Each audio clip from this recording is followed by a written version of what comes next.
দলের প্রধান তারেক রহমান তিনি রাত 3টা পর্যন্ত সমাবেশ করছেন বড় বড় মাইক দিয়ে। তো লন্ডনের কালচার যদি আমার বাংলাদেশে অ্যাপ্লাই হয় তাহলে তো এটা এখানকার প্রাসঙ্গিকতা থাকে না। রাত 8টার পরে বলা হচ্ছে মাইক ব্যবহার করা যাবে না, কিন্তু একটি দলের প্রধান তারেক রহমান তিনি রাত 3টা পর্যন্ত সমাবেশ করছেন বড় বড় মাইক দিয়ে, যেটা গ্রামগঞ্জে মানুষের কালচারের সাথে মিলে না। গ্রামে একজন মহিলা পুরুষ তারা রাত 3টা বাজে তাহাজ্জুদ করতে উঠে, 2টা বাজে তারা ঘুমায়, আগে ঘুমিয়ে যায়। এজন্য বাংলাদেশের যে কালচার, এই কালচারের বিপরীতে গিয়ে একটা তিনি দীর্ঘদিন লন্ডন ছিলেন। তো লন্ডনের কালচার যদি আমার বাংলাদেশে অ্যাপ্লাই হয় তাহলে তো এটা এখানকার প্রাসঙ্গিকতা থাকে না।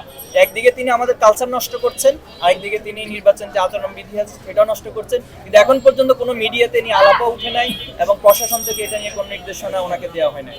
আমরা মনে করি এই জাতীয় একপাক্ষিকতা অথবা হচ্ছে কারো দলকে সাপোর্ট দেওয়া, এটা প্রশাসনের নৈতিক দায়িত্ব নয়। আমরা আশা করবো যে তারা নিরপেক্ষতা বজায় রাখবে।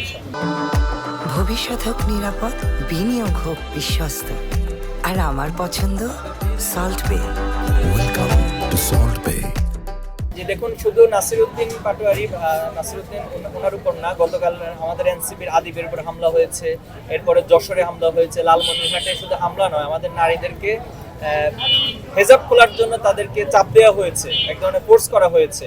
এগুলো খুবই ন্যাক্কারজনক ঘটনা। আর বাংলাদেশে আরো অনেক জায়গায় এই ঘটনাগুলো ঘটছে।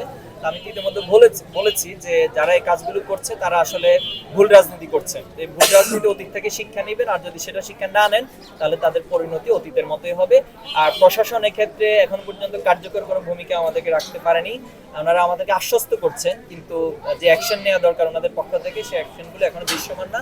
আমরা আশা করবো যে ওনারা নিরপেক্ষতা বজায় রেখে ওনাদের যে সাংবিধানিক দায়িত্ব রয়েছে সেই দায়িত্ব পালনে ওনারা সচেষ্ট। আলহামদুলিল্লাহ, আমরা আসর নামাজের পরেই এই কাজীপাড়া এলাকাতে প্রচারণা চালাচ্ছি এবং বিভিন্ন শ্রেণী পেশা মানুষের সাথে কথা বলছি। এখানে ব্যবসায়ী যারা আছেন, শ্রমিক যারা আছেন, এরপরে পথচারী যারা আছেন, রিক্সাওয়ালা, সিএনজি চালক, সবার সাথে আমরা কথা বলছি। তো সবার কাছে যখন বলছি যে আমির জামাতের সালাম, বলছে আমরা ওনাকে খুব ভালোভাবে চিনি।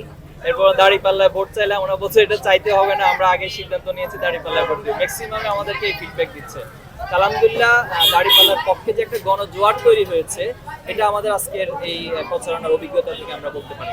এবং আশা করছি যে এলাকার মানুষ আমির জামাত, ডক্টর শফিকুর রহমান ওনাকে দাঁড়িপাল্লা ভোটের মাধ্যমে বিপুল ভোটে বিজয়ী করবে।